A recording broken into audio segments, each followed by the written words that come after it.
Corporate takeover of the music industry. Hi, my name is Syed Ahmed. I'm a music producer and an independent artist from Pakistan. I have a band called Janubi Khargosh and have released over 6 music albums, which have led to the recognition of my music and a few music award nominations in my country. The topic of my essay is the corporate takeover of music industry. As being a musician residing and working in Pakistan, it will be appropriate to look at the side of things which have affected and will be affecting my work and the region's creative industry.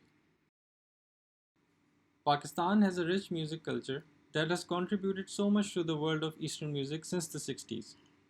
From Qawwali to Eastern classical to Sufi music, Pakistan has provided some of the legends to the world, such as Nusrat Fateh Ali Khan, Abida Parveen, Ghulam Hassan, Rahat Fateh Ali Khan, to name a few.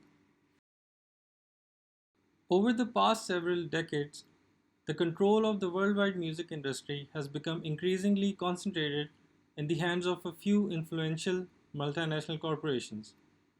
These corporations have been very successful in gaining control of the markets all over the world, the result of which has been the global commercialization of music, something which has very negative consequences.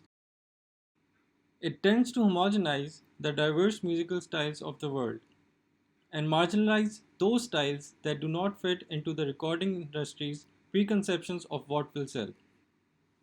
Other very worrying problems are the intrusive effect of mainstream Western culture on non Western cultures and the exploitative and manipulative ideas promoted by record companies in order to increase sales.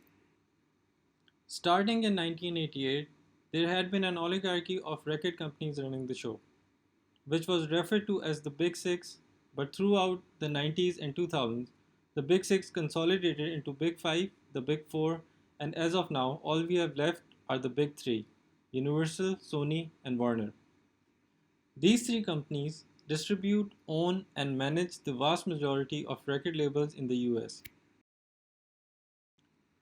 Because there are no active record labels, distribution companies, piracy policies, or even government policies for the creative industries in Pakistan, the corporate takeover has an even worse impact on the Pakistani music industry, as the corporations that have taken over are not even music labels or distributors, but food and beverage brands like Coca Cola, Pepsi, Nestle, etc.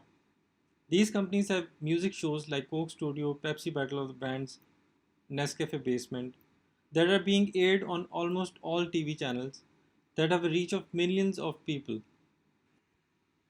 These shows showcase celebrity musicians and artists that are mainly there to attract audience, resulting in promotion of the brand and eventually increasing sales.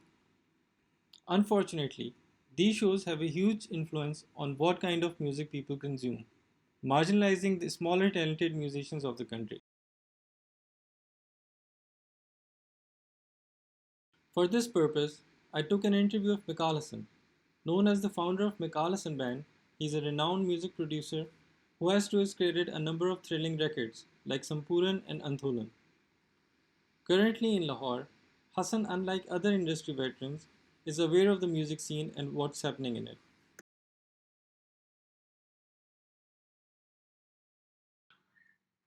Well, they come up with a pitch for a plan which involves music, and they hire people to make those songs and put out the content. They're basically creating content and then monetizing it and marketing their products to people who are interested in that content. So it's basically for them, it's like a way to keep in touch with younger people, add on to a existing user base, expand their ROI, which is return on interest on investment, um, and basically use these things which are popular with younger people to attract them to use their products. So that's the basic uh, premise behind corporate interest in music. Um, so that's what it means to me. That it's basically they're wanting to get into a musical related uh, exercise, which involves popular musicians or popular artists, popular singers in most of the cases, and so they put money into that program. Pretty Okay. simple. The corporate level. It was, I think, 80s May. What happened was that Pepsi, I remember, was very into cricket. Cricket was their thing. That's what they were into. Yeah. And they were basically, you'd see Pepsi sponsoring, a lot of cricketers, a lot of people who basically were sports people. And for Pakistan, that's been mostly cricketers for us. Yes. Um, so that's what the initial in the 80s. I remember Pepsi being very involved with that. Corporate uh, involvement with music. Yeah. It's now gotten to the point where it's the only thing left for musicians who are seeking to be on the air or to get their music out there. For them, this is the only resource left, and it's dangerous because I think any country which needs a Coca-Cola to run a music program for them and then says, okay, we are so talented. Look at our Coke studio. Our Coke studio is so amazing. I think those people are the most silly people that I can think of, because art and music are not some things that are controlled by a company whose sole profit is monetary gain, is basically return on investment.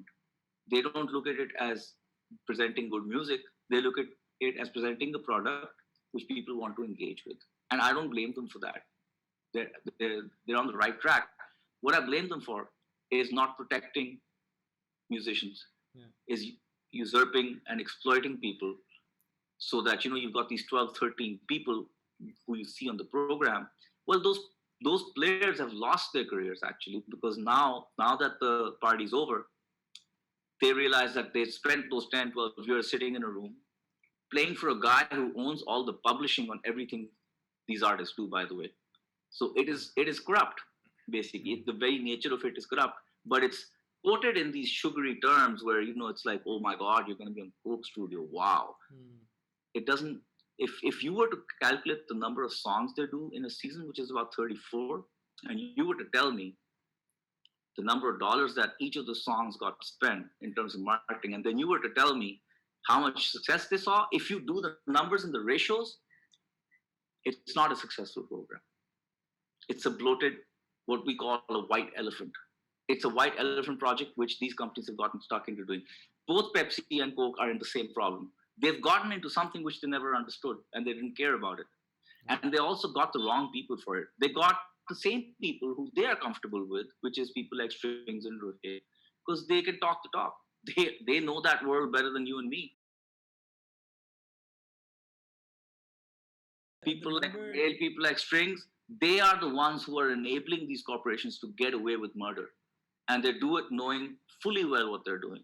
They know they're taking away your royalties. They know they're taking away your publishing. They know that your licenses now belong to them.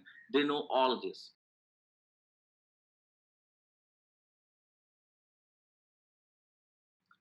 The Western world, because you see people in companies, most of those people who are at senior level management systems, they've been in high school bands, they've loved music throughout the relationship between the entrepreneur and the arts is a different relationship. It's a different power dynamic. It's a dynamic in which people who are in the business world understand that there is a balance that is needed. There's education that is required. Entertainment can't just be entertainment for the sake of entertainment. In Pakistan, there is no such comprehension. In Pakistan, it is, what can I do to get people's attention for like just one day? One day, that's it.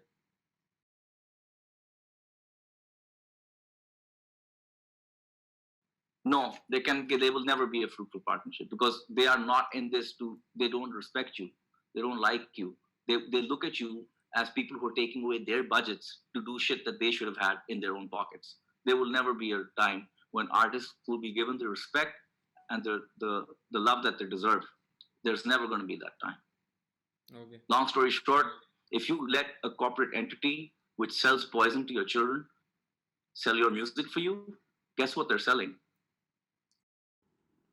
While it's true that marketing dollars don't always guarantee success, however, when these are the only platforms available for the musicians to showcase their music and reflect as successful musicians, musicians are now aiming to somehow pave their way into the corporate club, which requires mainstream sound and sadly good looks.